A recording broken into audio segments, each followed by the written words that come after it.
A romantic Morocco tour is easy to waste. If your itinerary has Marrakech, Chefchaouen, and a camel photo, so does everyone else's. Morocco doesn't reward the itinerary. It rewards the decisions inside it.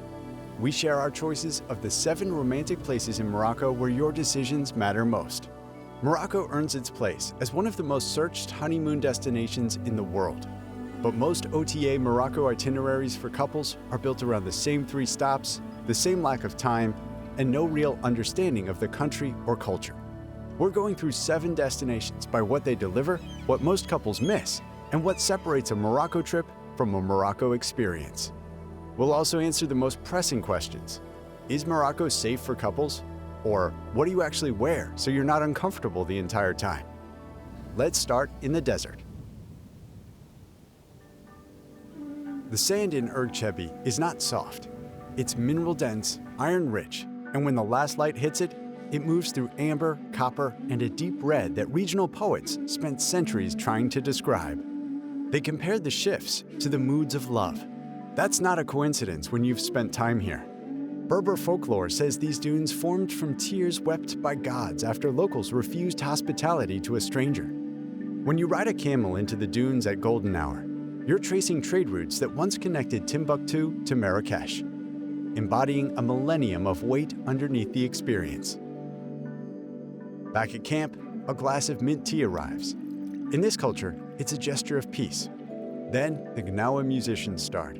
Their Ahidus rhythms are considered a spiritual connection between people and the natural world. Then the stars come out. No light pollution, no signal, no expectation, no rush. Just Africa's clearest sky and the person next to you.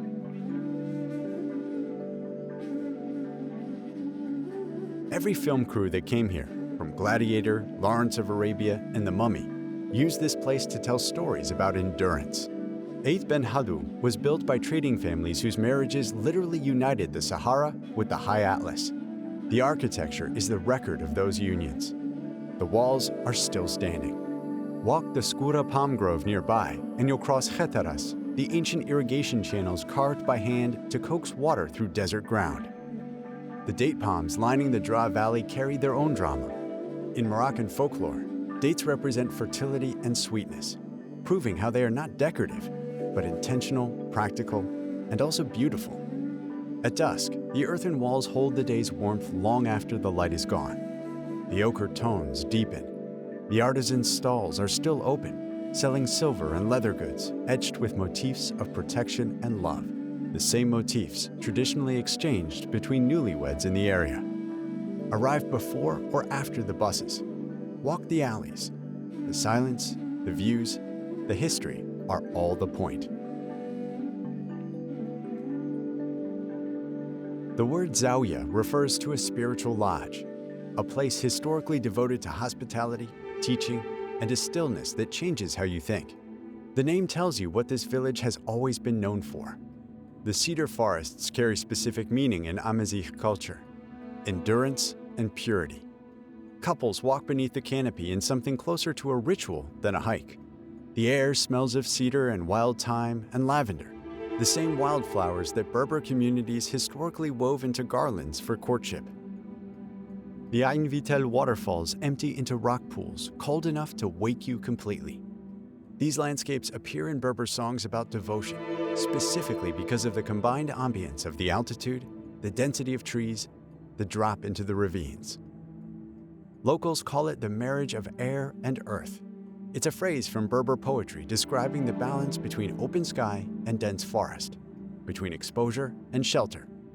The stone houses were built by entire communities, with relationships built through patience.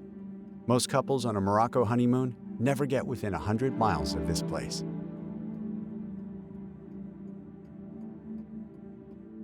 The Pizé clay walls that gave Marrakech its nickname are structural, ancient, and hold heat long after the sun drops. The walls will still be warm to the touch. Most couples spend their first hours in Gemma El Fna and mistake the surface for the city. The square is real and worth your time. The storytellers performing there at dusk are carrying a tradition of public narrative that predates tourism by centuries. Stand still long enough, and you'll feel the difference between watching it and being inside it. The right guide can help you find an unmarked door in the Medina.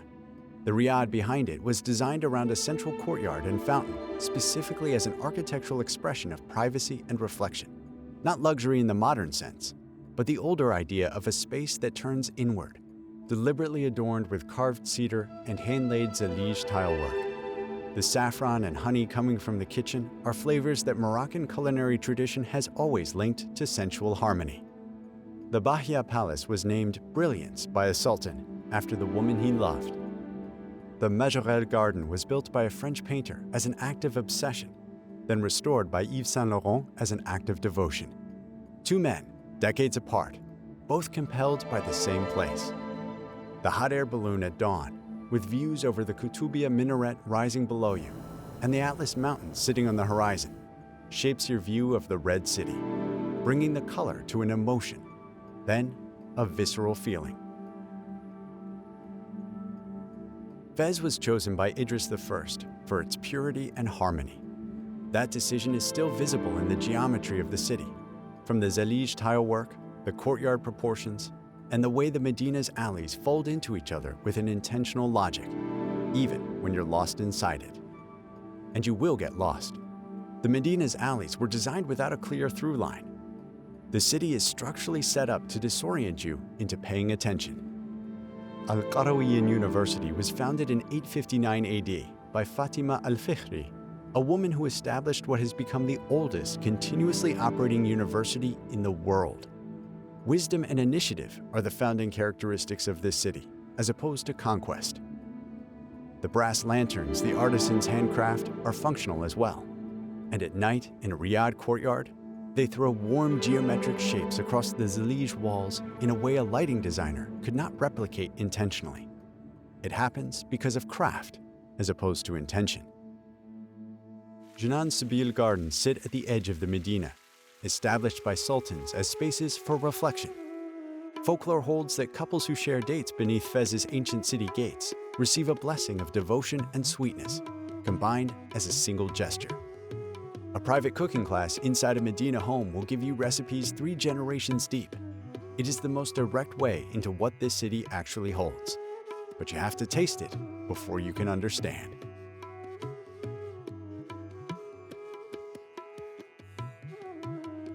Essaouira was originally called Mogador.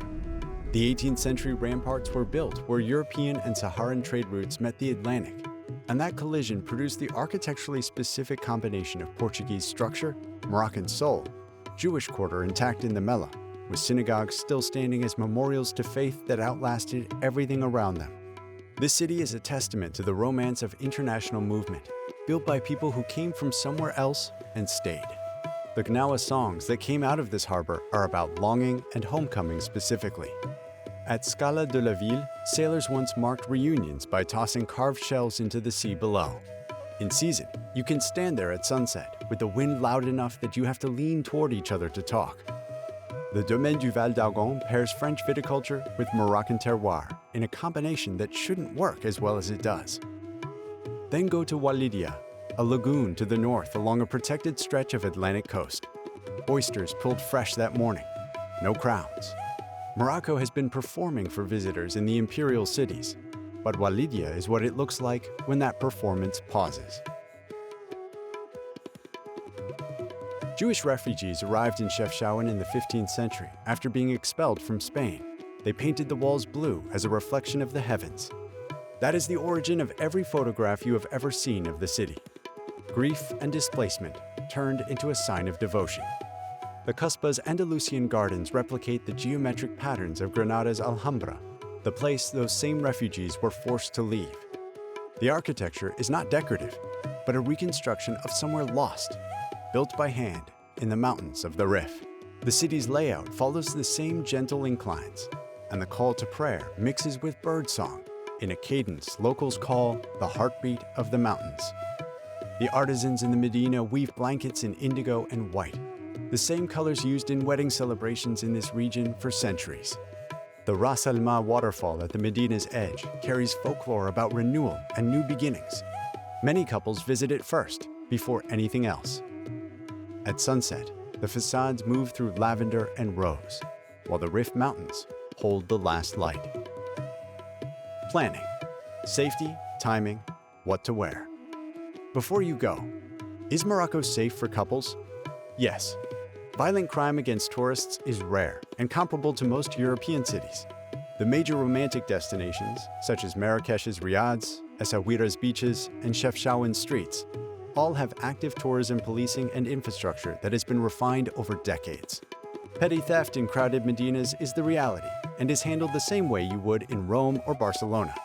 Private drivers between destinations adds another layer of ease. Unmarried couples rarely face room-sharing issues in tourist zones. Use your judgment in the same way you would anywhere unfamiliar. The best time to visit Morocco for a honeymoon is March through May, or September through November. Temperatures are ideal, the crowds are manageable, and the light in the Sahara and the mountains during those months is ethereal. If you have to travel in July and August, it's best to avoid the desert. The heat in Erg Chebbi at peak can be difficult to manage for those unaccustomed to it. What should you wear during your couple's trip to Morocco? Outside the coastal resorts and traditional tourist sectors, Morocco remains generally conservative.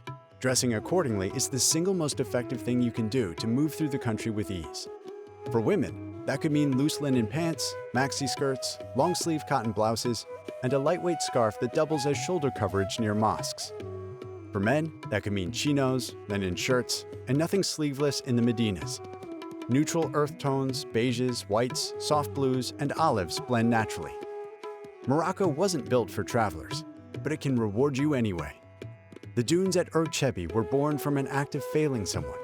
The walls of Chefchaouen were painted by people who had already lost everything. The alleys of Fez were designed to make you lose your direction on purpose. Every place on this list earned its position because of its specificity. Connect with a Zaouia travel specialist who builds Morocco journeys for couples from the ground up.